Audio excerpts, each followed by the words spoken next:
Hey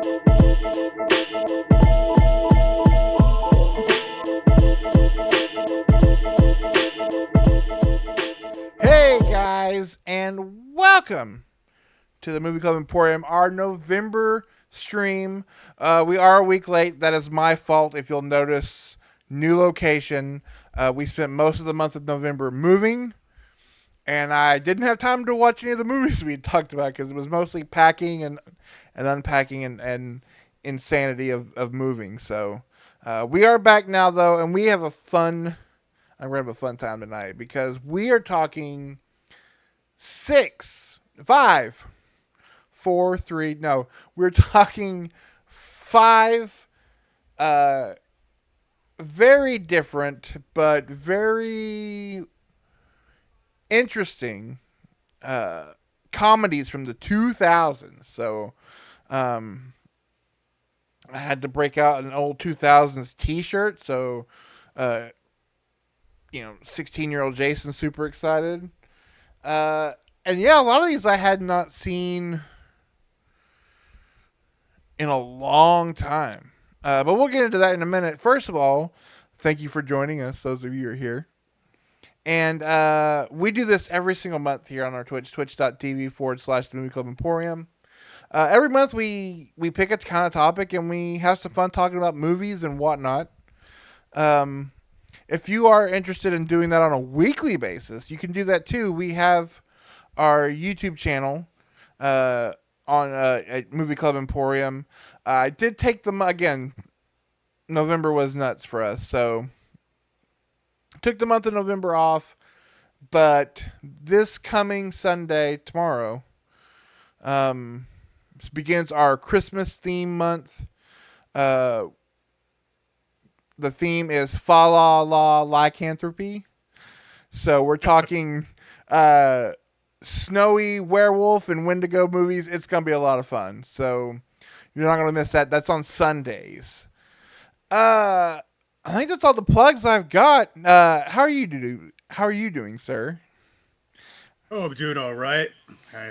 Things are crazy at work here at the end of the year as we're wrapping things up and people are burning up their vacation. So I've been doing a lot of overtime and working on my house and just living my life. So it's been busy, but it's been good. Been able to watch some movies here and there, hit up the theater a few times, and yeah, not as much as I would have liked, but it's been an interesting year for movies and a good year for movies in a lot of way. I'm looking forward to talking about our 10 best and 10 worst list at the beginning here of this next year. I think we'll have some good things to talk about and some very bad things to talk about. But I'm glad you are getting settled into your new place. I hate moving. It's a pain in the ass, and I'm glad you're getting that wrapped up. But yeah, I should have. I still have some shirts from back when we were in high school, but they do not fit me at all anymore. Trying so I don't know. It would have been fun to break those out, and I could have just incredible Hulk out of the shirts here on stream, but. Well, I don't want you to be confused. There's no way this shirt was mine in high school. This was like, I'm pretty sure I bought this shirt like this year because emo never dies, boys and girls. You never run out of the mode, especially Sing the Sorrow. AFI, Sean and I were pretty much going to get murdered over this album and band at one point in our naivety. So now this is a modern day purchase. But no, something, and keeping in spirits, because I wanted to say this for Nick on stream. We were in the green room talking about, of course, we're talking about 2000s comedies. And we're also talking about physical media. And this isn't comedies, but this is definitely 2000s. There's a weird story about this movie in the 2000s, but it's again how some movies have become, physical media has become so kind of boutique that movies you wouldn't expect to get like the boutique label treatment are getting the boutique label treatment. And so I believe it's one of, I think it's Dark Star Entertainment. It's a partner label for Vinegar Syndrome. They released in stunning crystal clear Blu-ray with a nice booklet and a new transfer and a fancy slipcover. Fear.com. Oh man, fear So dot. I can now watch Fear.com in the best, most pristine format. Thank you, physical media. Story time. Fun fact: when I was 17 or freshly 17, were you with us when we went to go see that? Yeah, it was all. It was Okay. all of us. Yeah. Yes, we went to Lawton, Oklahoma, a very seedy army base town, uh, and went to the mall to go watch Fear.com. Now, growing up, I was not allowed to watch R-rated movies, which is one of the things Jason and our friends and I bonded over. Was we went over to somebody else's house so I could watch movies I wasn't supposed to be watching. Fear.com is the first R-rated movie I went to go see on my own in the movie theater. I Yeah, and wow, that movie is not great. It is a low rent early 2000s ripoff of Seven, and it's just like the whole thing centered around it's like, ooh, this website that kills you, and it's just like the website I'm sure now just looks incredibly cheesy, but oh, I haven't watched that movie in north of 20 years though. So, but No. I have fond memories of us going to watch Fear.com, even if the movie was a little on the underwhelming side.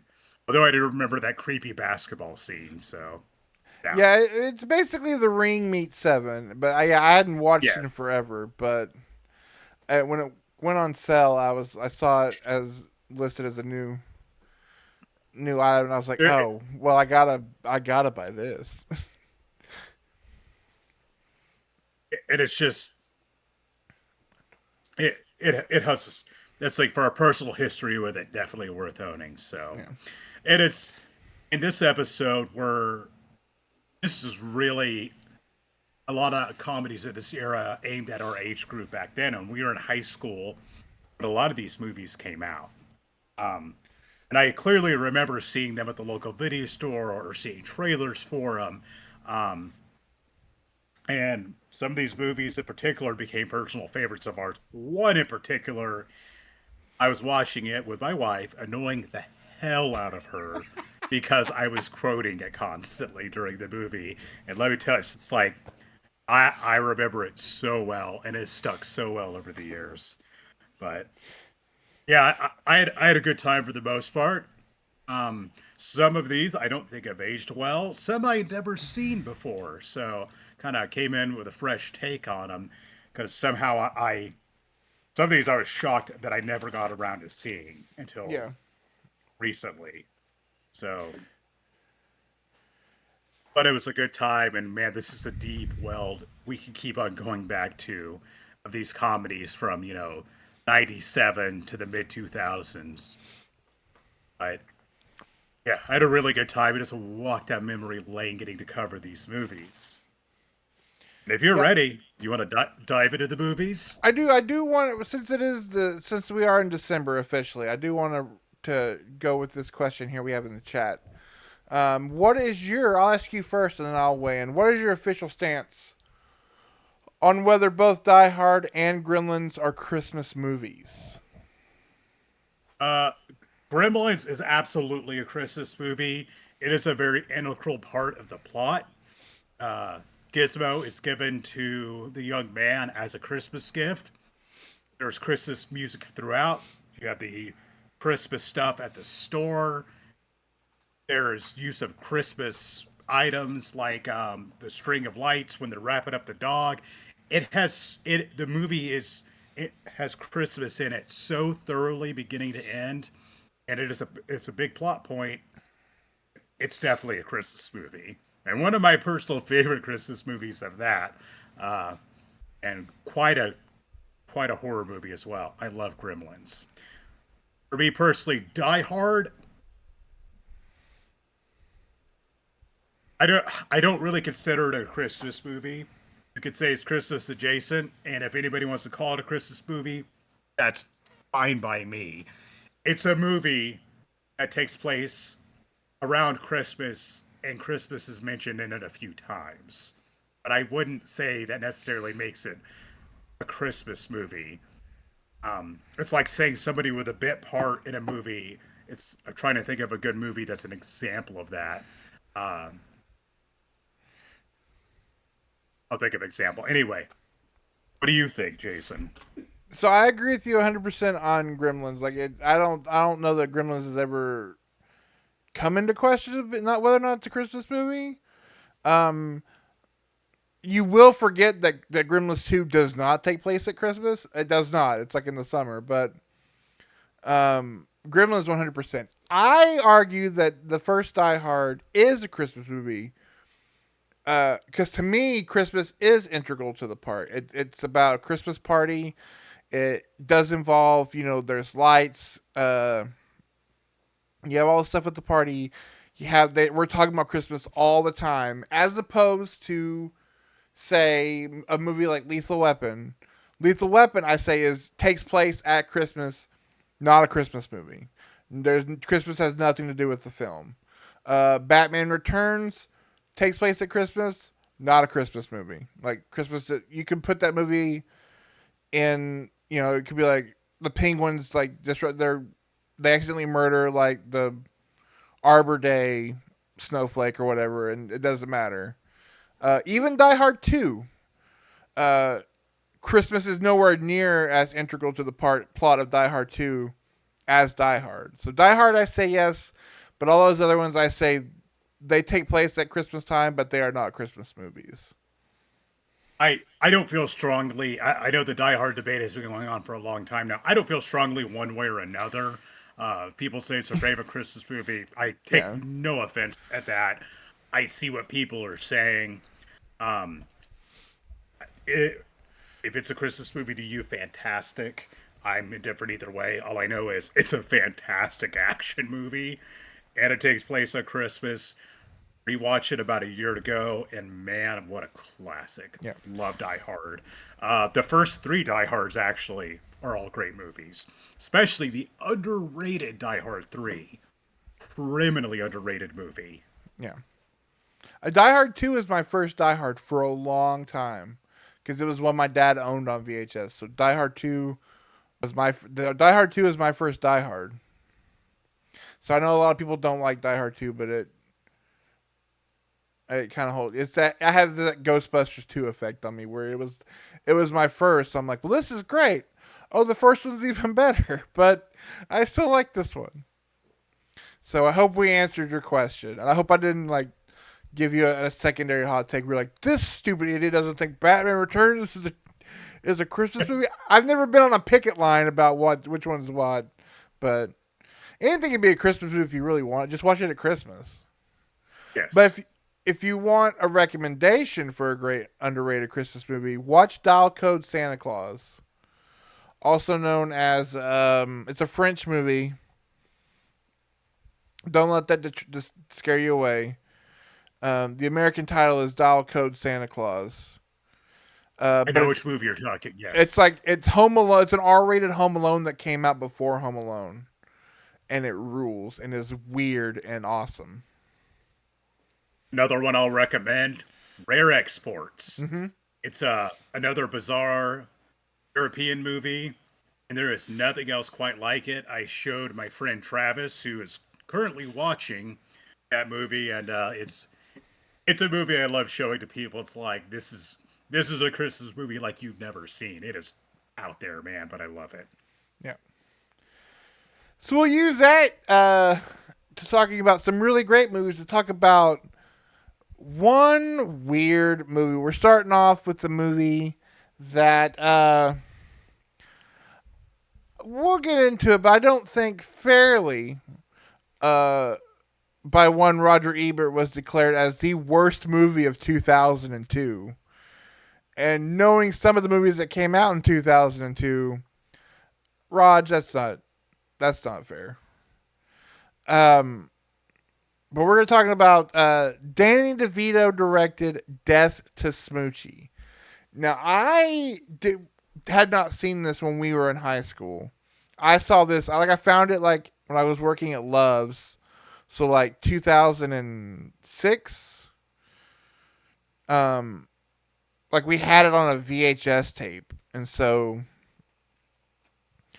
I bought it and watched it and loved it. And it was weird to find out that people absolutely this movie like ended companies. Like it, I guess it was Warner Brothers and I think it was Warner Brothers and Film 4, the European company Film 4, and this movie caused Film 4 to fold because it did so badly.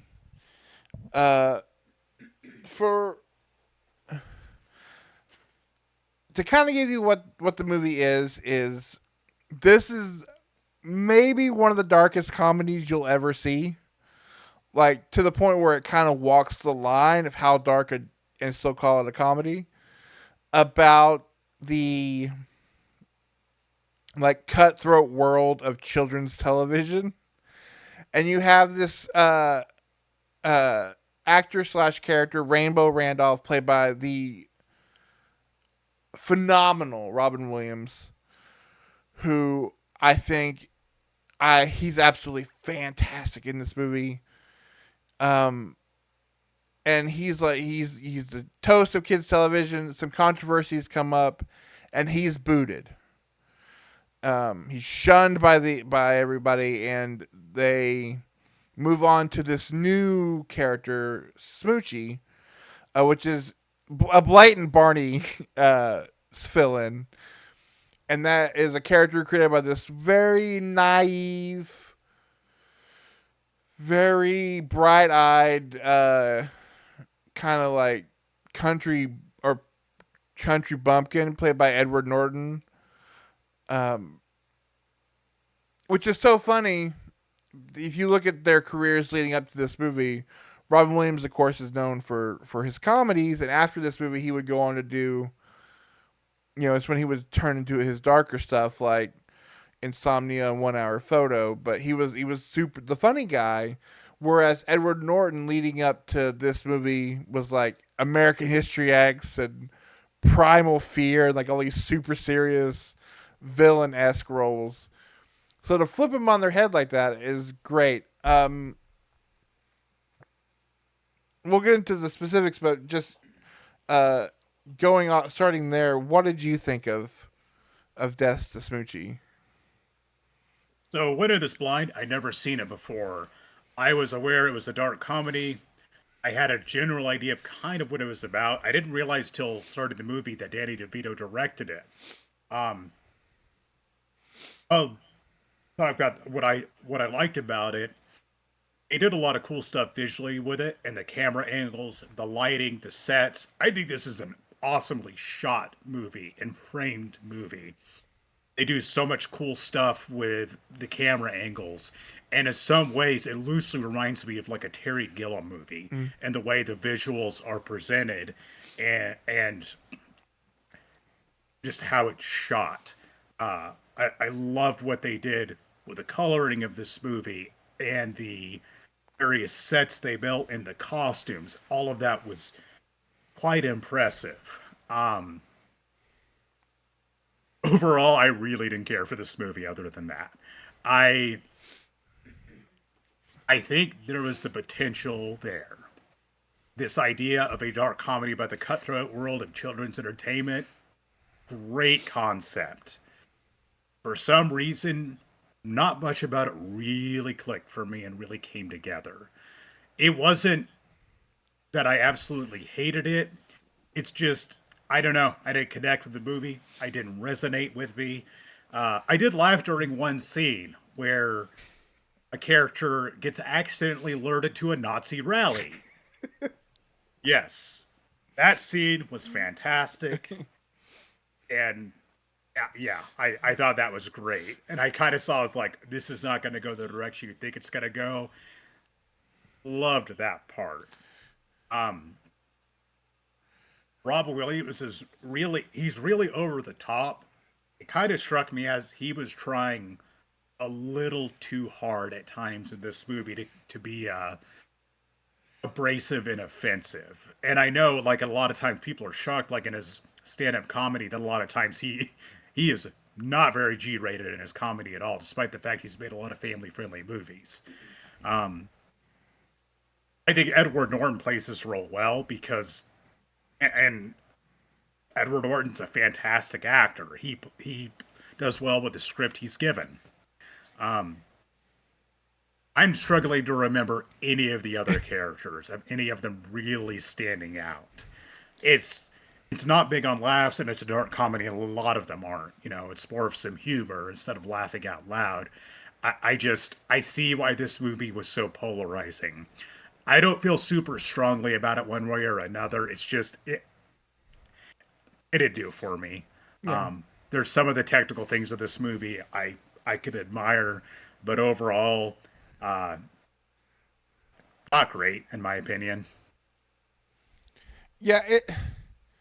So, like I said, I watched it then and was like, okay. And now, I've always been kind of drawn to darker comedies. Like for the longest time, um, I think Shaw and I were the only two people in the world who felt that way.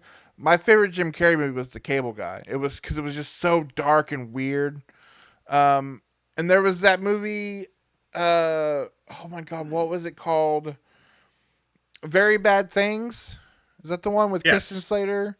Where it's like yes. it's a comedy, but it's like it's the darkest like subject matter stuff is happening. I think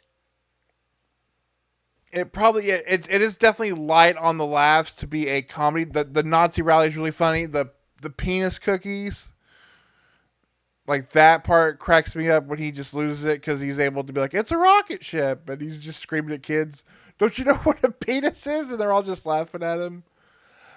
Part of the charm for me with Robin Williams is I think he's playing it very manic, but it feels like he's playing it very much kind of like a guy who is just like losing it.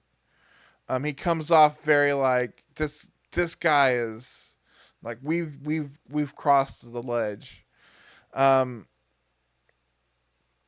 because there are some parts where he's very subtle and reserved, and then when he goes big, he goes big. I plus I'm a sucker for Robin Williams, man. Like, but yeah, I agree with you. Of the movies we're going to talk about, it was the weakest. It was just one that I was like, nobody talks about this movie, and especially for it to be as bombed as it was, and a lot of the talk was, it's too dark, it's too what's the word I'm looking for? It's very cynical. It's overly cynical, and I was kind of feeling like I feel like maybe it came out a little too early because it's right before like the reality TV buzz boom, I should say, and like the idea of how many people enjoy watching famous people just get like completely lose their mind and like fall into the gutter with stuff like TMZ and stuff. So plus after watching something like if you've never watched the documentary on HBO, the Quiet on the Set documentary about the what was going on behind the scenes at Nickelodeon in the '90s and early 2000s, like uh, sometimes the Nazi rally is the least of what of the bad stuff that's happening. But yeah, it's one of those movies like watching it, you kind of forget it.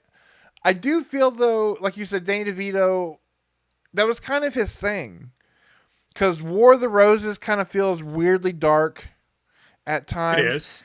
Um, even as kid friendly as Matilda is, there is dark stuff in Matilda too. Granted, it's a Roald Dahl It, book, so there's very dark stuff very coming into it, but he directs some of that stuff super dark. and both of what War of the Roses is great, and so is Matilda. Vastly better movies and Mm, very well shot movies as well. Man, he's got a great eye. And I think he's very talented. It just didn't come together here no. in the right way. And I just I feel with all the elements they had, because they had enough of a budget, they had a good cinematographer, they had some great actors. It just doesn't work. Part of it is I don't think this movie's well written at all. Yeah. It's and that it just kind of falls apart. It also oddly feels like it drags at times, where it's just kind of plodding along. And despite the fact that it's about an hour and a half long, a 90-minute movie shouldn't feel that way. Um, I watched it with a friend, and he absolutely hated it. Told him it's like you could pick the movie next time. And I didn't have quite the strong hatred for it, but it's one of those movies. I sat on it a little while. I was like, yeah, not great. And I would agree. Out of the movies we watched for this, by far the weakest, and it also feels like the most wasted potential. It Because is. man, there's something there. And there's something you could really do special with it. Uh, and people complain it's too dark. I mean, it's dark and I don't know, it tries hard to be dark. Like I put on my notes, they mention heroin constantly throughout this movie. Constantly. Uh Well, there's that moment where is it? I think it's Smoochie. He's talking with the kids, and he's like, "Remember, if your stepdad, don't let your stepdad touch you or something." Like, it gets like there's just throwaway lines where you're like, "Jesus Christ!" Like, it, and it's trying hard to be dark, but it's not landing. And it's just it's that edgy kid in high school who wears the black trench coat and sits at the back and talks about how it's like it makes fun of people for listening to regular music or believing in God or something. He's just just like, dude, you're trying too hard. No one buys this. Kind of how I felt about this movie. you It, know, it tries hard. I didn't quite buy it, despite the fact I love so many of the people involved with this. the one thing to defend it, I will say is this: I know he's long gone, and rest in peace, Roger Ebert. But in the same year that Rollerball came out, do not call Death to Smoochie the worst movie of 2002. No, and I'm looking here at the worst movies of 2002.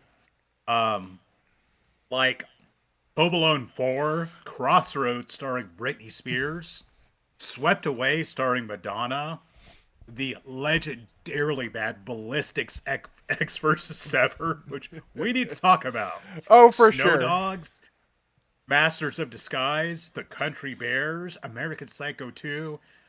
No, it is not the worst movie of 2002 by a country mile. No way. Uh, I do want to mention one thing about this movie real quick. Where did this movie take place? I assumed it was New York, but It is New York City. No one has a New York accent at all in this movie. that's true. And it's, I know that's kind of it sounds a little nitpicky, but not a lot of people from New York, and they sound kind of distinctive. So, and I said it's a minor detail, but those minor details really add up in a movie for me. And Yeah. yeah, just kind of look. It was this giant oversight, but I don't I couldn't recommend this movie. I think there are people who really like it. I found out, but it's an easy pass. Yeah. If nothing else, look at it this way: because this movie did what it did. Sadly, it was one of Danny DeVito's last directing efforts. He, I think, had one more movie after this that also didn't do well. If if this had blown up, we wouldn't have had Frank Reynolds for all these years on It's Always Sunny. Because Robin Williams had so much fun, he loved doing this movie. He would go on to do what is probably one of the greatest, at least top 10 greatest stand-up specials of all time, Robin Williams on Broadway. And we Yes. got Insomnia and 1 Hour Photo after it, so at least some good came out of out of Death to Smoochie. And if you just really got to bug up your ass to really just watch Barney get his, let me see what's going on.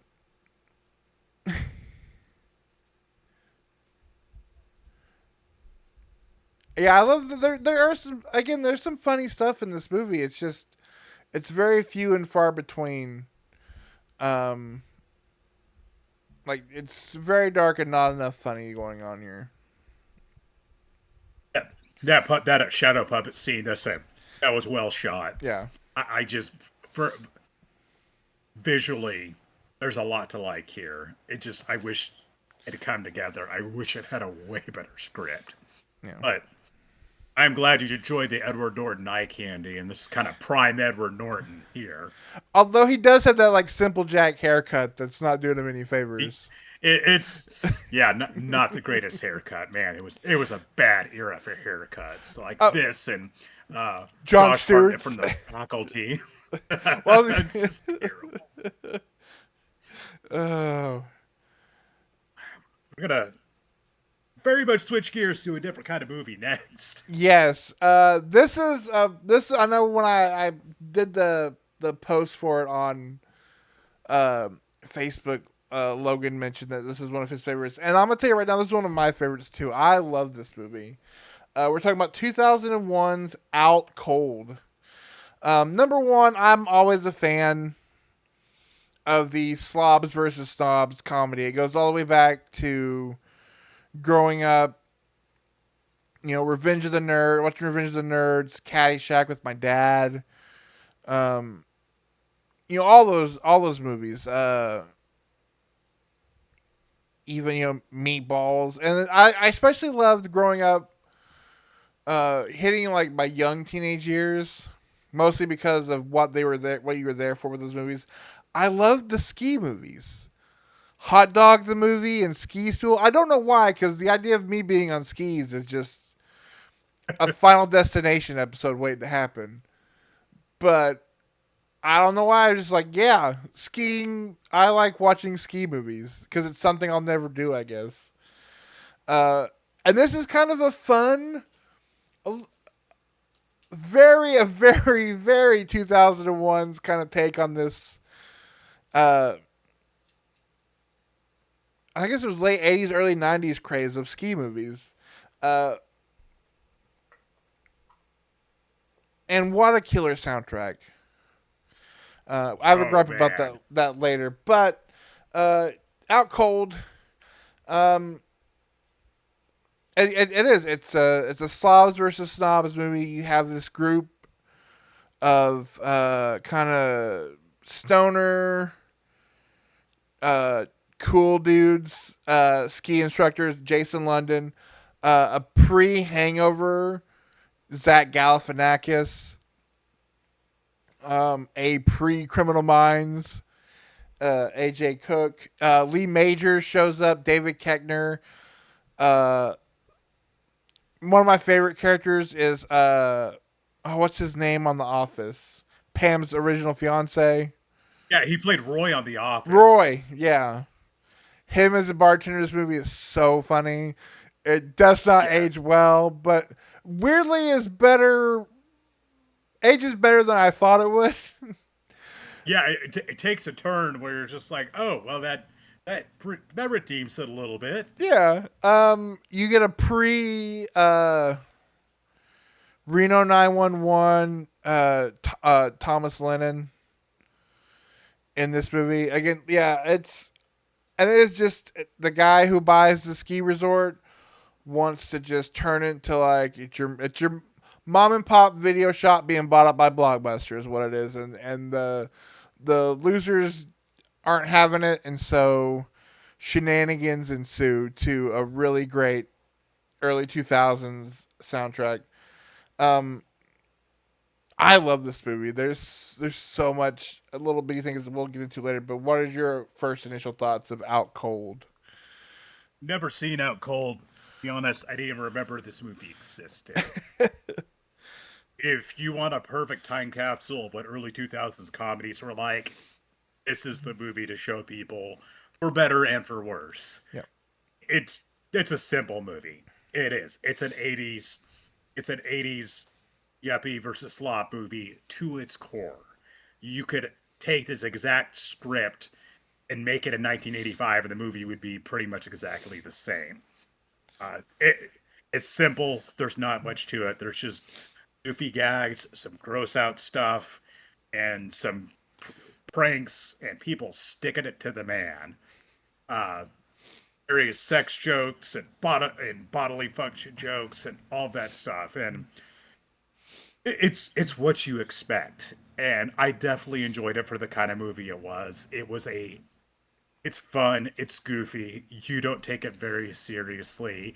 You get to see some people who'd later go on to do a lot of things. So it's fun to see a cast that went on to great success. Well, except for Jason London, that's another story. Yeah, um, and just kind of the classic formula comedy. But it's pulled off well. It's fun.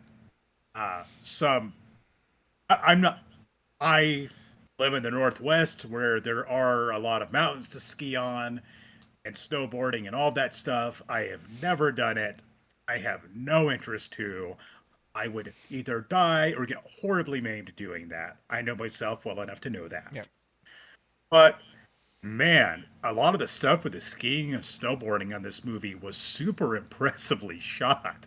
It was some pretty amazing helicopter shots of guys in action on snowboards, and I was impressed by getting to see some of those awesome stunts and awesome moves people do on the mountain. It's mind blowing. It was kind of a cool treat to see that in this movie, even if it's not something I'm personally into. And you know, none of the characters, especially, super stick out as being unique or different, but they're all fun in their own way. And say it's like I can't think of much of the way of like specific gags that absolutely made me die laughing, but I chuckled quite a bit throughout, and it's it really took me back to this era. We were 16 when this movie came out, and this is the kind of movie we would have enjoyed watching as a group at 16, which is, a lot of what this episode's all about, harkening back to our high school days, and just took me back, especially the soundtrack. Yeah, it's a and what's so funny is there are a lot of like gross out gags in the movie. There's a few. The piss test is definitely one for sure. And then the whole just get your dick stuck in a hot tub vent. Yes. But what going back to visit it, what really surprised me is this is post something about Mary. This is post American Pie. Like this movie is fairly restrained in its what it could have been, even by those '80s standards. Because this is a PG-13, and like nary a boob to be found like those other ski movies I mentioned, which is probably why I love those movies so much as a kid. Um, you know, one day we'll have to do a great double feature where we talk about Hot Dog the movie and Hamburger the motion picture. um, but yeah, that again, the most memorable part of this movie is the soundtrack. When it first starts, you get that amazing Eve Six song, which one weird thing is all the famous people in this movie. This movie is almost lost to time. Like, I don't think it's ever made it off of like basic DVD. The soundtrack's not available. Even the songs off of it. Like I tried to find because I just love that Eve Six song, and you can't stream it anywhere. It's all their other music is on Spotify or whatever. This song is not. This is weirdly almost a lost early 2000s film. And when you look at the cast of it, aside from Jason London, it's really bizarre that this movie, hasn't really had an audience. And I think this is definitely one that should be rediscovered. Because it is very much a formulaic slobs versus snobs movie. But again, it's mildly tame compared to like how really gross it could be. And when you think of stuff now, when you think of some of these bigger these this type of genre movie with its gross out or its treatment of certain characters, like again, like I was mentioning with the bartender, the fact that that is amazingly like holds up compared to say some of the stuff that one of my favorites of this type of movie with Revenge of the Nerds does not hold up.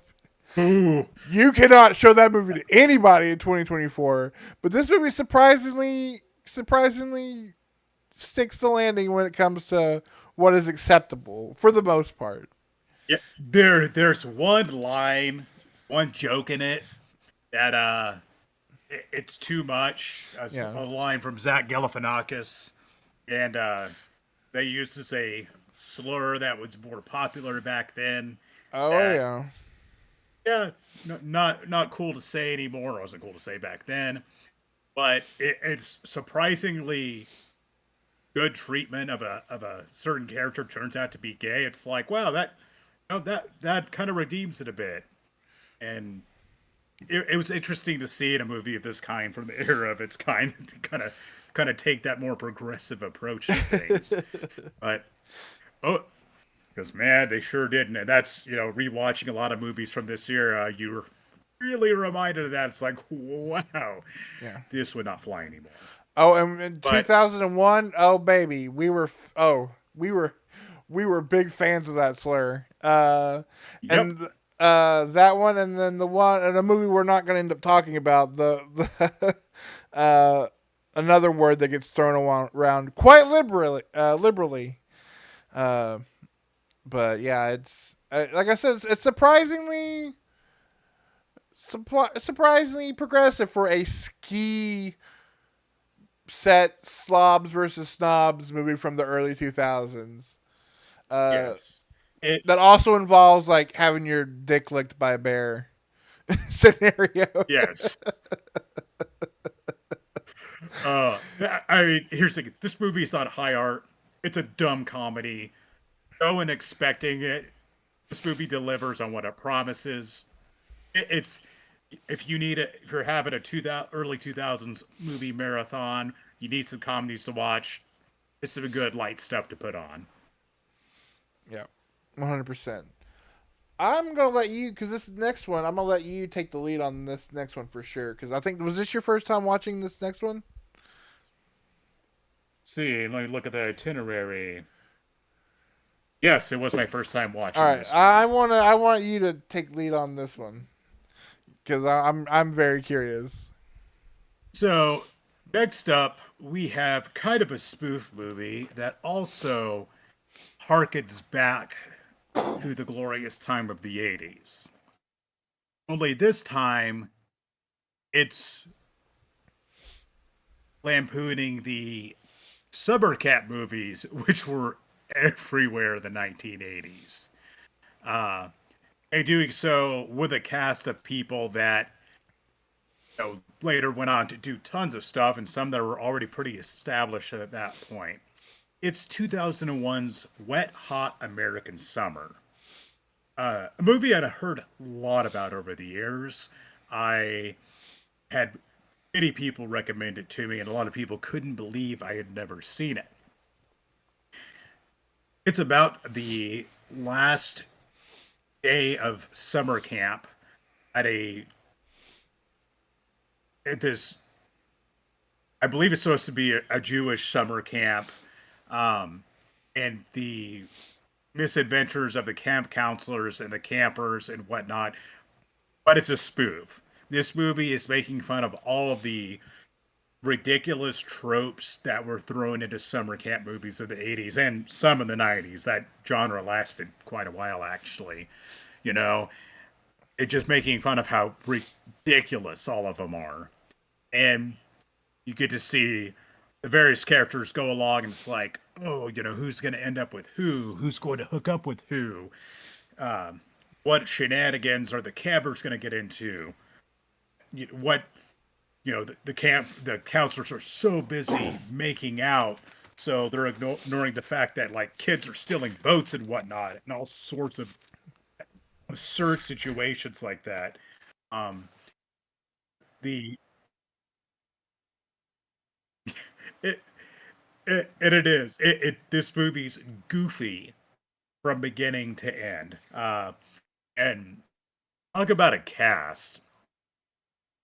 Janine Garofalo, David Hyde Pierce, who you would not expect in a movie this type, Molly Shannon, Paul Rudd, Christopher Maloney as a crazy Vietnam vet cook, my favorite character in the movie, Ken Marino, Michael Ian Black, Amy Poehler, Bradley Cooper, Elizabeth Banks, and more.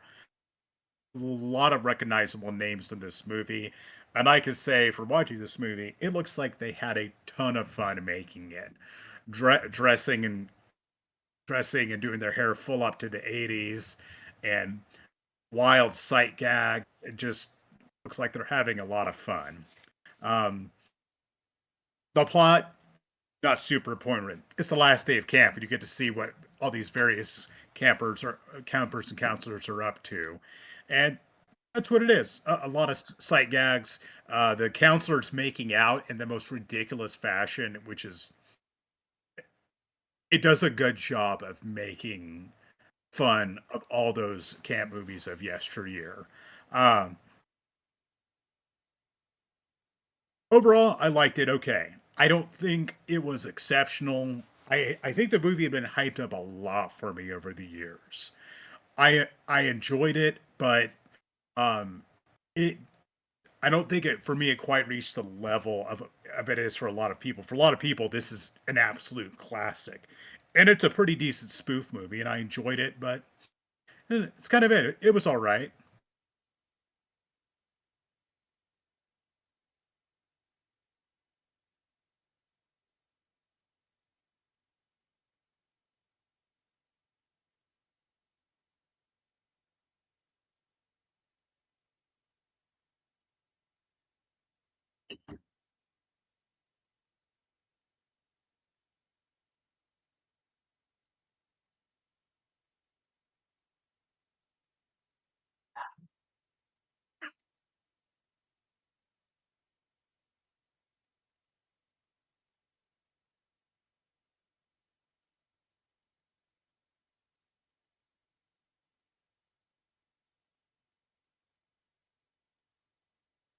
No,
Yeah, so do I.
I can hear you. Oh, okay, I turned off my mic. I'm really good at this.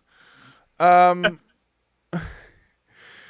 no, so I was saying I have not seen the. I don't know where I left off, but I haven't seen the Netflix show they did, the prequel uh that came out like a few years ago, where it's essentially like if you and I like put on wigs and pretended like we were still in high school, um, which in and of itself is pretty funny. But it was, I think it was called like First Day of Camp or something. They get Yeah, it everybody is. back, and I haven't seen that, but for what this movie is, again, like much like Out Cold, if you want a time capsule of what comedies in the early 2000s were, like this has to be on your list because um, this is it's just a less specific glimpse of the 2000s, but definitely one where you're just like, what kind of movies were they making in the early 2000s? It was stuff like this. But I did enjoy it quite a bit, and revisiting it was really fun. It, it's goofy. It's dumb.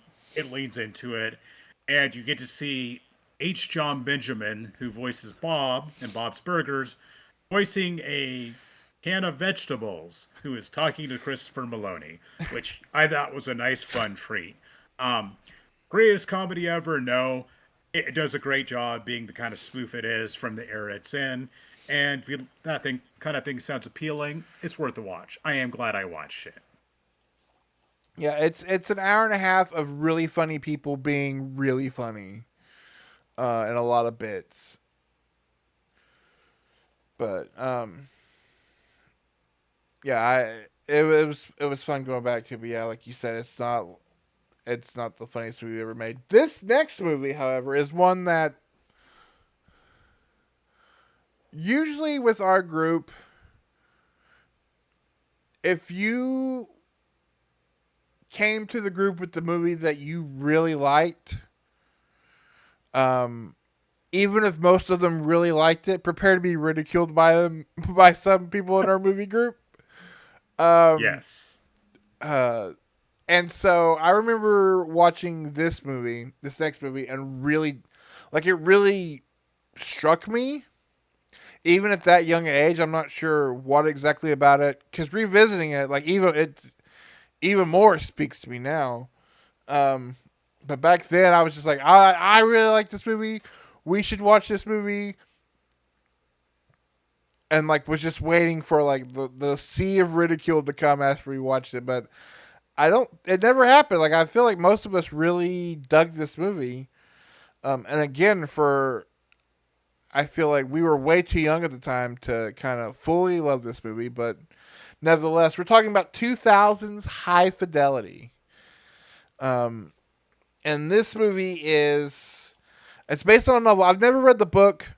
After we did the Fletch episode and going through the first Fletch book, I'm kind of afraid to read this book because I don't know how the John Cusack character works in the novel. I'm from he's way more unlikable. But yes, John Cusack. You get early Jack Black. Um, you get like Lisa Bonet at like her most like just otherworldly beauty. Um, To uh, get Lily Taylor's in it. You get yeah, a little bit of Joan Cusack. yeah, Catherine Zeta-Jones, the woman who plays the girlfriend who's I'm not even gonna pretend like I'm gonna be able to say this name. And of course, a nice little cameo by Tim Robbins, who will, well, I'm sure we'll talk about it a little bit. If you're into like, this is like hipster before hipsters, um, but it kind of felt like musically, it felt like us at a video store. Is the way these guys act. If we all worked at a video store together, I feel like this is maybe that was the appeal of it. But it's John Cusack. He owns this video record store, and he has these two employees, Jack Black and the other actor Todd Lewis, and his girlfriend breaks up with him because he's just this super like kind of pessimistic, narcissistic kind of guy, and it leads him. He's a very listy guy too, which I'm a very listy guy, so. Um, but it causes him to talk about the like five biggest breakups he ever lost loves. And so he ends up revisiting with them to be like, hey, after all this time, what was the problem? And meanwhile, he meets Lisa Bonet, who's this like club singer. And again, Tim Robbins comes up and leads to honestly one of the funniest scenes in any movie I've ever seen. That we'll get into, but yeah, it's just a really interesting, and it's got this killer sound. Again, this killer soundtrack. If you're into like weird vinyl music, like I made the joke earlier, but like if you're like, hey man, I'm in my late 30s, but I love the Velvet Underground. Like you'll really dig the music in this movie. But I'm rambling now, so I'll let you take it up from there. What do you think revisiting High Fidelity? Um, I've seen this movie several times over the years. I liked it when we first watched it back in high school. I love John Cusack. This High Fidelity was one of the last, I would say, young John Cusack movies. He hit a point in the 2000s where it's like he put on some weight and his roles really shifted. But this is one of his songs to the kind of that era of his career. And pretty much every John Cusack movie from High Fidelity back, I love, with maybe one or two exceptions. So this being a John Cusack movie alone really appeals to me. And they say this is a comedy. I would say accurately it's a dramedy. Yeah, There's definitely comedic aspects to it, but a lot of it's very, dramatic in such a way of dealing with relationships and the fallout of relationships ending and how hard that hits you and how much it sticks with you and you reflect on things and you question things. That's what a good portion of this movie is him reflecting on his relationships and how they went and how it ended and why. As someone who has unfortunately had something of a sordid love life in his past and had many relationships and uh, it, at this point in my life, this movie hit me a little differently because I remember there were times where I was sitting there thinking back and just like, man, what happened? Where did it all go wrong? Things were great, and him kind of guiding you through this and through these experiences of him of dating these five very different women. It, I connected to it in a way I definitely didn't when I watched it at first as a teenager. Um, I will say this: I don't listen to a ton of music anymore. I used to listen to a lot more, so I'm not a big music aficionado. If you are big into music, this is the movie for you. and it makes so many references to music and albums and artists, and there's so much music played in the movie, and it is such a central part of the plot. This is a movie for music lovers that is also a pretty damn good dramedy. Um, and a movie that manages to pull this all off well, despite the fact that John Cusack's character, he's an asshole. He he is a jerk through a lot of this movie, and he is in the wrong a lot. He could easily be a very unlikable character, but instead he comes across as a very real, flawed character. But somebody, you could look at and say, he's not this character of just this amazing guy who owns his own small business and just down on his luck. No, you get to see the role he played in these relationships ending and things going wrong because he's a three-dimensional character.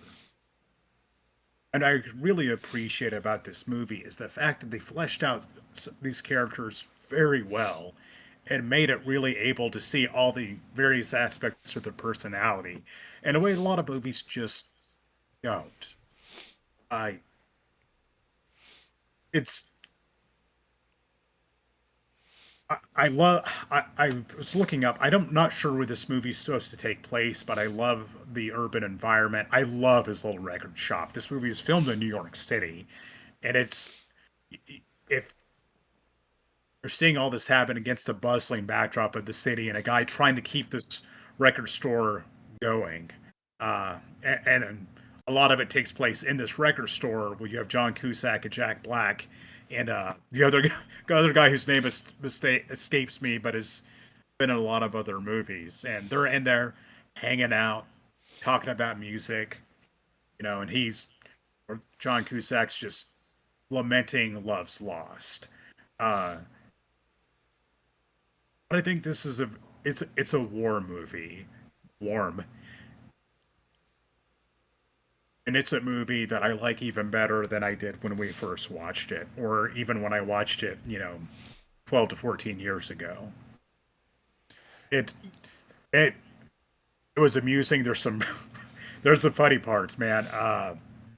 Tim Robbins, uh, not a big role in this movie, but he is fantastic in this movie. And I just wrote down in my notes, Tim Robbins as Ian, just great. That's it. Tim Robbins as the character Ian, who is that minor character. But damn, I love that guy. Yeah, the scene where he comes into the record store because he starts dating uh, Cusack's ex, and I don't want to spoil it for you because stuff in that scene comes out of nowhere, but that's what I'm talking about. That is one of the funniest bits, one of the funniest scenes in any movie I've ever seen. The stuff that happens in that particular scene, and so I don't want to spoil it, but Yes. it's so funny. This was also kind of It, like that last Jack Black playing a person and not playing Jack Black movie. Because yeah. like right after this is a movie we'll talk about in a little bit, and then you got Orange County, and then Tenacious D takes off, and then he's Jack Black. He is very the character of Barry in this movie is very animated. He still kind of comes off as a normal. Everybody has that one coworker. We're just oh my god. He's just he's exhausting and he can be annoying. He's not a bad guy, but it's just he can be a bit much sometimes. But Jack Black's great in this movie. I think you're right. He's not just playing himself, and it's refreshing because Jack Black is a very talented guy in a lot of ways, and this is one of the earliest movies where you can really see that, where he can play something other than just Jack Black. Even though I enjoy Jack Black playing Jack Black, as we'll talk about more soon. Yeah. Uh, Oh, go ahead. and it's like looking Lisa Bonet, uh, post Cosby Show. Uh, she's playing a very eclectic person in this movie. It's like I guarantee you, everything she wore in this movie, she probably just showed up wearing because that's just how she dresses. My notes I put down Lisa Bonet's cowboy hat because her ridiculous cowboy hat. She plays this really cool musician who John Cusack's interested in, and she looks properly exotic and interesting in this movie. And yeah, looking eclectic as usual. To this day, I will say this. To this day, about every third day or so when I'm at work, they play the Frampton version of "Ooh Baby, I Love Your Way," and I have to stop myself because you're in a room full of you're in a building full of customers to just be like, "Is that Peter fucking Frampton?" uh, no, I like you said, like watching this movie now, almost 40. I it hits so much more, and then I'm thinking back to kind of like, well, it's a great movie, but what did 16, 17 year old Jason get out of this movie? And again, I think it's the character work. It also helps that this was kind of the time when I was discovering like Kevin Smith movies, so like the dialogue and the banter back and forth, the great writing, the quippy writing, stuff like Chasing Amy. This very feels much kind of like Chasing Amy in a way. Yes. Um, but yeah, like just it was so weird to me that watching it now, where I was just like, what was 16-year-old Jason like? Because Jason wasn't listening to the Velvet Underground when he was 16 years old. He wasn't listening to like Elvis Costello. Uh, I have no need. I wasn't even listening to Peter fucking Frampton.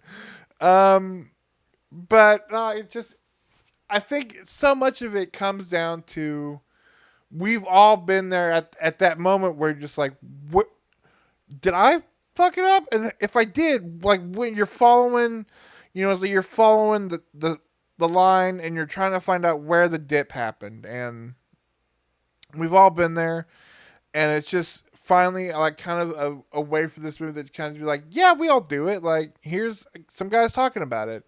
Meanwhile, they presumably have no need of money because they all have these giant apartments and they have the coolest job in the world because they just hang out with your friend and just like you know talk shit about people who don't know about the stuff that you love. And like I said, it was kind of like, oh, what if we all like grew up and owned a video store together? This is what the movie would be. And you would come in pissed about something and Shaw would be singing Walking on Sunshine just to piss you off or whatever.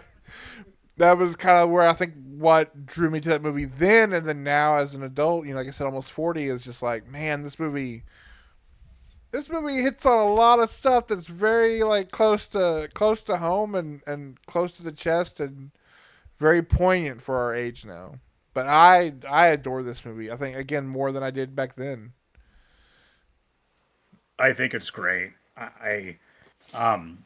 In just terms of what's the best movie, I would say out of the five movies, this is the best. I wouldn't, don't know if it's my favorite, but it's a well done movie. It's a great movie of this era, and you get to see just how much has changed in the last 24 years with technology and dating.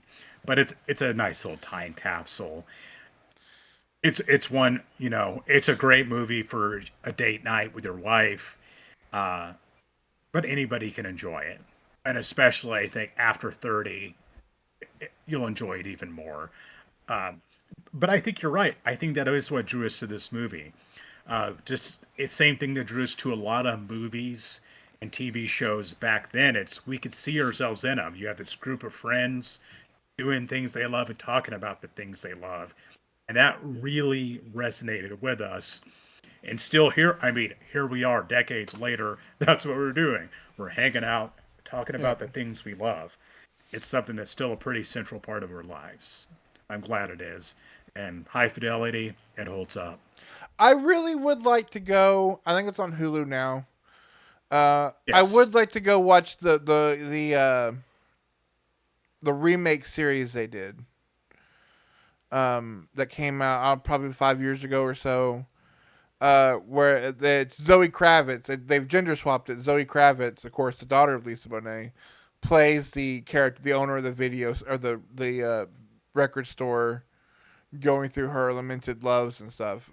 I don't know how it holds up, but I it was one of those things where I'm like, okay, like this could be interesting, like to, and they've cast it well enough for people who like the movie, but I have not seen it, and I don't have Hulu anymore, so I haven't somebody in the either. comments let me know. I've been meaning to watch it for years, but yeah, I'll have to get around to it. Maybe we'll get back to you all on that. Before we get going on the next one, I need to step off for just a minute. I'll be right back. For sure. Um, and I, talking about, uh, going back into this the Kevin Smith stuff. Because we each picked certain movies, and I went back and forth on picking a Kevin Smith movie. Um, but honestly, the only one that would have come out around that time, which was ironically enough, I think my first Kevin Smith movie was Jay and Silent Bob Strike Back. Um, Plus, who knows? Maybe we'll do a whole like episode on it if you guys would be cool with that. Um, but yeah, like you said, this of the movies we're gonna talk about, we have talked about. This is probably the best movie. But we've got one more in the chamber, which I think is hands down our favorite, as well as probably a movie that um, and we used to throw out the phrase "movie club classics," which are just movies that we loved, that were kind of our thing. And so this last movie is definitely what I would consider on that list of our movie club classics. But I want to give you all of the. I'm gonna sit here and I'm gonna let you take this one home, baby, because this was both of our. I think immediately when we thought about doing 2000s comedies, we both wrote this movie down. It just so happened you sent it first, so I will let you take this one, sir. Back in the early 2000s, we watched a lot of movies. But I'm not sure if there is any movie that we referenced more and quoted more than this movie. It's a movie you never hear about. I wasn't even that popular back when it came out. And currently stands at a disappointing 18% on Rotten Tomatoes. It, it just broke even at the box office. It doesn't seem to have left too big of an impression. But if the people who made this movie ever watch this, and I'm sure you will, just know for a couple of young guys in Southwest Oklahoma, it has left a lasting impression on us. It is 2001's Saving Silverman, a movie which is so quotable, it's so fun, and in my opinion, holds up amazingly well. Plot is about three friends, played by Jason Biggs, Steve Zahn, and Jack Black. Jason Biggs plays Darren Silverman, the titular character. They're three best buds who have been friends since they were children, and they are in a Neil Diamond tribute band because Neil Diamond is their favorite musician ever. Diamonds in the rough. And you get to see him throughout this movie in some of their Neil Diamond outfits and wigs, which is wonderful. Life is good, even though they're each doing their own thing job wise. They still get together every week. They still play gigs as they're in their Neil Diamond tribute band, and they're still so close. Until Jason Biggs' character, Darren Silverman, meets a woman. Her name is Judith, and they hit things off.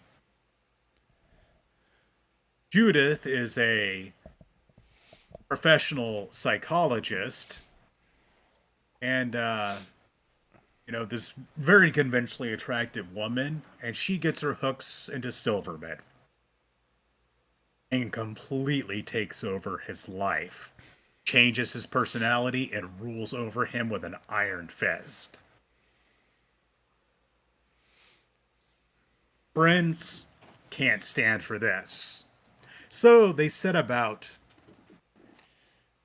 enacting a plot to get their friend to leave Judith in the past and move on to a long lost love. Their brilliant idea of how to pull this off is they're going to kidnap Judith and fake her death. Meanwhile, they're keeping her prisoner in their garage while setting up Silverman with Sandy, played by the utterly adorable Amanda Detmer, and trying to bring them together to rekindle an old romance. Meanwhile, you have some other characters wander in, like Arlie Ermy, as their beloved high school football coach who was in prison for accidentally murdering a guy. I love this movie. I adore this movie. I'll go into a little more detail as to why, but I'll toss it over to you. This, like I was saying while you were gone to the bathroom, early on in videos when I would talk about a specific movie from our past, you know, whether it is like The Night Flyer or, you know, In the Mouth of Madness or whatever, I would always say, "Oh, this is a movie club classic. This is a movie club classic. This is the movie club classic. Um, this is one of the greatest comedies ever made. It's a movie, yeah, like you said, we like you to this day, if you get the chips stuck together, it's one nacho. That's just how I live my life. It's so quotable. Um, it's so ridiculously funny. Um, the fact that you told me this movie like has an 18%, like that's more upsetting to me than Highlander 2 having a 0%. Like, what is happening with the algorithm over Rotten Tomatoes? Because this movie should be way higher than that. Um, yeah, I don't. Especially around that time period, I'm not sure why this movie didn't do better, but um, and it's almost again, it's another one of those movies that it's almost lost, and which is a shame because it's so funny. All three guys, of course, Jason Biggs was huge off of the Pie movies, and they're fine for what they are. Jack Black, of course, this is the start of Jack Black. Like this is his coming out party because, like I said, you had this like followed immediately with Orange County, which is a movie that almost made this list, but I was like, we can't do three Jack Black movies. Um, I love Steve Zahn. Like he's criminally underused and underappreciated, especially for his comedic stuff. You know, a movie that got lost to time, even though it came out way later. Strange Wilderness. Yes. He's so funny in that. He's probably the best part of the Joyride. Him and Paul Walker. He's the best part of Daddy Daycare. I'll tell you that. I love Steve Zahn. Um, and yeah, just there's so many moments. Like it's one of those movies. Like we've watched it so many times. Like I could sit here and keep talking, rambling about it, or I could just like close my eyes and just watch the movie in my head. Um, uh, like you said, Sandy adore Arlie Ermy in this movie though. So goddamn funny. He is, and he is really not a guy you think of as being funny. You know, he's known for Full Metal Jacket and a bunch of other roles where he plays a very serious, hard-nosed character. And plays this like guy who's kind of intense, but is it's just the way he delivers lines is hilarious in this movie. It says things so matter of factly. I wish we would have got more comedic early Ermy because it is pure gold in this movie, and it just comes out of nowhere. and And it's like, well, he is. You say that people who are in this movie that mention early Ermy, he sounds so out of place, but man, it works in this movie. I think he has some of the best lines in the movie. Um, Oh, he does. and like I didn't grow up listening to Neil Diamond. Like this was my huge introduction to Neil Diamond. And because of this movie, we worked Neil Diamond into the movies we made in high school. Hell, Cherry Baby, which is the song that Diamonds in the Rough perform at the beginning of this movie, played in my wedding reception because I was like, oh, we're doing classic rock songs. We're putting Neil Diamond's Cherry Baby on the list because I know when that song plays, the four other guys are gonna like perk up because it's a song from Saving Silverman. It it's hard to overstate what an influence this had on us back then and how much we all loved and appreciated it and quoted it back and forth to each other. Like there's one line, it's just like it's coming. It's like I'm a mime, I'm a mime. Where Jack Black's talking about mimes having sex. What are mimes are like while they're having sex, and it's just my wife's like, that's not that funny. I'm like, I guess you had to be there Yeah, yeah. because it it's just things like this or the line "die replacement friend" where they attack the guys at the party. It's I wonderful. Oh no, I was just gonna keep going. It was like I to this day, probably today I was just like, yep, it was a lug nut, fixed it. Or we had to wear these headsets at work, and so every once in a while when they start getting itchy, I'm like, I'm gonna check in the back of in the back of the closet. Oh, that scene where they're kidnapping her, and like Steve Zahn's in like this full like army like camo regalia, and Jack Black is in black with his pantyhose on his head. And you can 1000% tell who they are. It's like they're fooling nobody with those outfits. They're sneaking. The scene where they kidnap her is great physical comedy. And it switches to Jack Black in one scene, and he's eating spaghetti in the kitchen. He's like, "I see her in the back of the fridge. I mean closet. I'm gonna check it out." And we Uh, can't, as funny as all the guys are, I do want to give a huge shout out to Amanda Pete because she's a rock star in this movie. Between this and uh the whole what's the whole 9 yards. Like I was a huge Amanda Pete fan. Um, that scene where she's like being weird, sexy with the sloppy burger. oh my god, It's oh she she is so funny in this movie. she is great as the utterly diabolical Judith, who is a character that's really easy to hate, but she plays such a good. It's like kind of villain, kind of victim in the movie, depending on your perspective. She's wonderful, and that's just the cast in this. It's great. Everybody's cast so well. Jason Biggs is just he was so whipped by his girlfriend Judith and so obsessed with her. Like he after she goes missing, he makes this like altar to her and is playing was a Backstreet Boys. Sitting here like lighting candles, thinking of her. Uh, it, it's just like this sad whipped character, but he plays it so The, well. the scene where he goes to dinner with Sandy and he won't stop mentioning Judith, so they attach electrodes to his nipples. So every time he says Judith, they zap him, and his And then it's like chest catches on fire. his nipples catch. It's like starts smoking.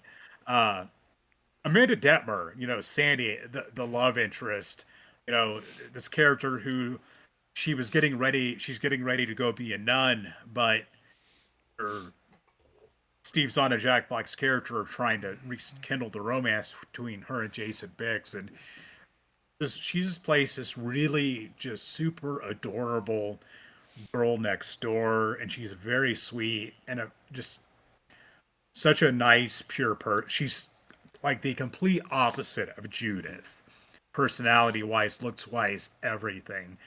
And she's a very lovable, sweet character in this movie.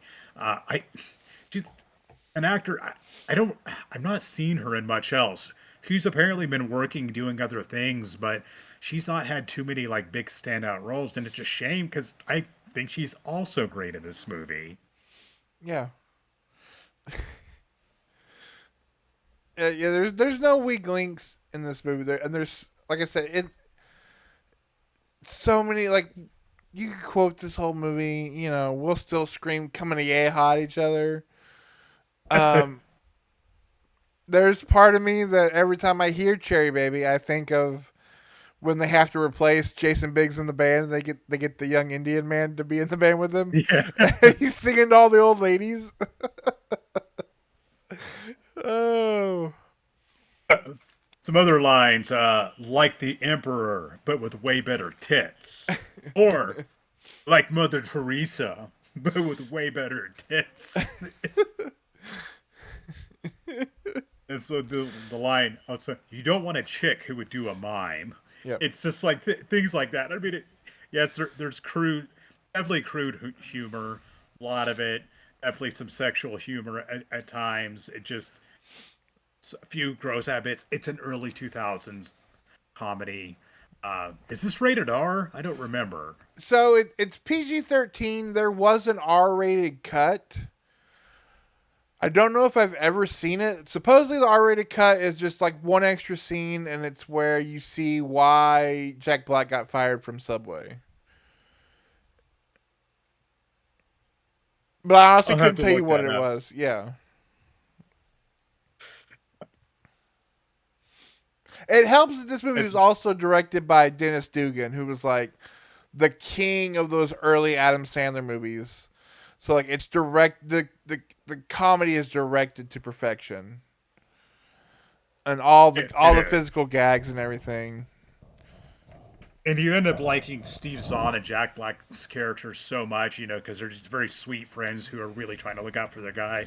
You kind of overlook the fact that they kidnap a woman and they're also grave robbers. So, yeah, they're up to some shady business.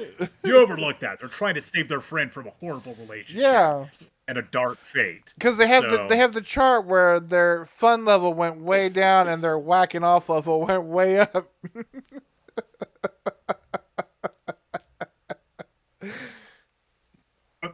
speaking of, it's like talking about early 2000s comedies, we got to mention you get Crazy Town in the soundtrack of Oh this yeah, movie.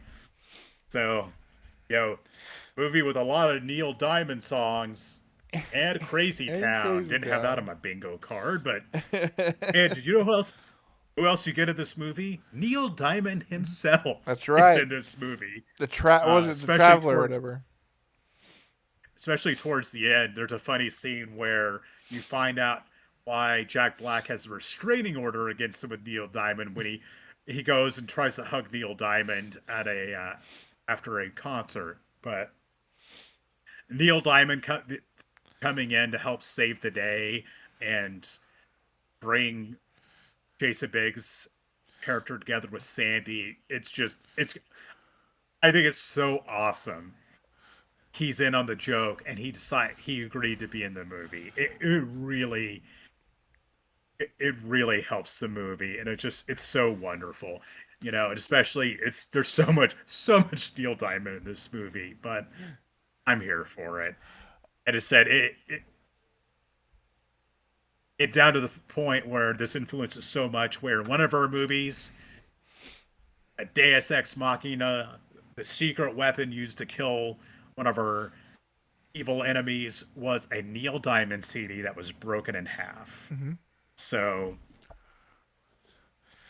yeah, this is one of our defining movies of our young age, and I was a little nervous about going into this because I wonder, it's like, okay, what if I'm going to watch this and it just doesn't hold up? It's not funny.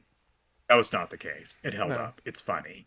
It's an early 2000s comedy that really deserves to be rediscovered, and it's good for a lot of laughs and has a great cast. Also, kind of thinking about another early 2000s comedy. Wildly does well with its gay characters. Does it's um another one of those for 2001. It's in an era where there was a lot of where things were pretty derogatory towards a lot of gay people and gay characters in movies, and they were played for jokes. uh this handles it with a lot more tact, and it was nice to see. I will say this is only my second favorite comedy involving Neil Diamond as a character because number one is definitely Lost to Time. I don't even know if you can find it on YouTube now. But it was the Saturday Night Live VH1 Storytellers Neil Diamond, where Will Ferrell plays Neil Diamond. Which is fantastic. That is so good. And I love that it's like Neil Diamond having a sense of humor about himself is great. I love it when famous people, musicians, I love actors can make fun of themselves.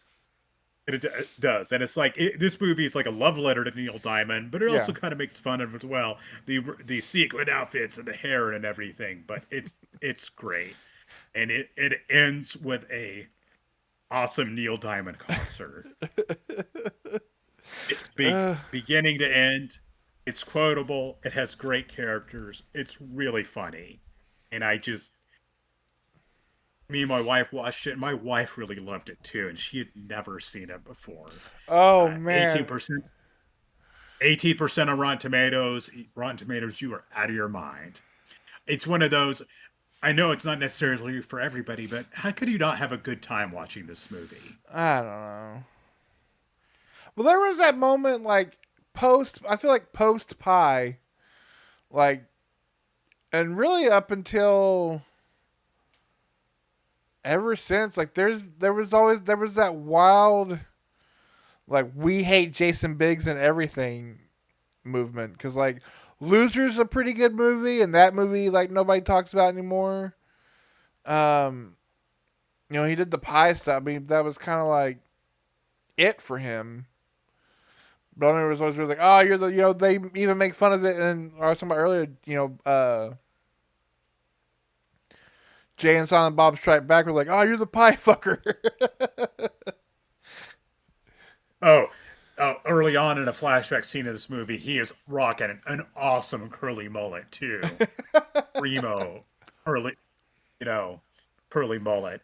I just loved it, and definitely my favorite role of Jason Biggs. Who Mhm. he's gone on to do TV stuff. I know he's in Orange is the New Black, but he's pitch perfect in this movie.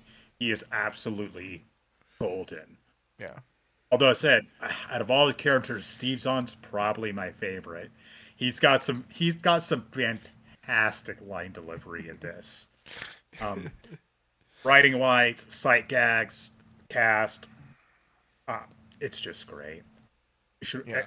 if you're watching this, watch this movie. You'll have a good time. Yeah. I didn't get a chance. Well, we were kind of in a pinch to get these viewed and stuff. So it's definitely one that I want to go back like as early as like tomorrow and be like, hey Ashton, we're watching this movie. Oh. But yeah, that was pretty much our early 2000s minus discovering some pretty important horror movies for the first time and also finding some discovering trauma. Um the look on all of our faces when we watched Sleepaway Camp for the first time. There's the moment. There's the story that could be probably not shared on the internet, but that was a wild Yes. ride. Uh, but I mean, it just again, all this stuff just instantly took me back to that time, and man, what a nothing like a good. There's nothing better sometimes than a good nostalgia bump, and it was a lot of fun. It, it was, and it's like here we are, 20 some odd years later, and we're still hanging out.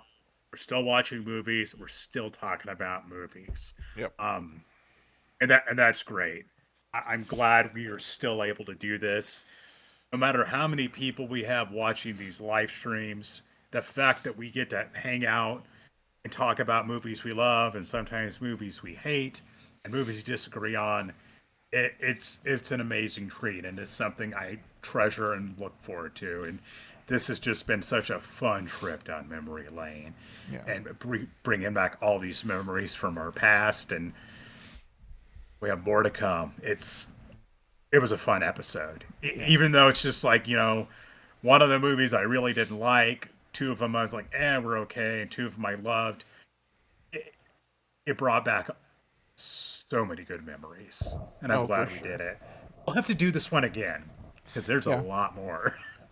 Yeah. I even going back to the very beginning. Like I'd love to check out some of these really terrible early 2000s horror movies. It would give me a reason to crack this bad boy open and watch a Well, beautiful 4K restoration of Fear.com. in in 2025, let's make that happen because yes, I am down with that. So that's a good segue because especially going off of and viewers like you. This month, it's a short month. It's a holiday month. Things are crazy. We're also cramming as many movies in late as we can to make sure we get you the number one primo best and worst of list. Where no other best of worst list matters. It's only ours. Um, so what we're going to be doing for our December live? It's our after Christmas party, office Christmas party. What does that mean? Well, it means we're just gonna kind of not really have a set list of movies.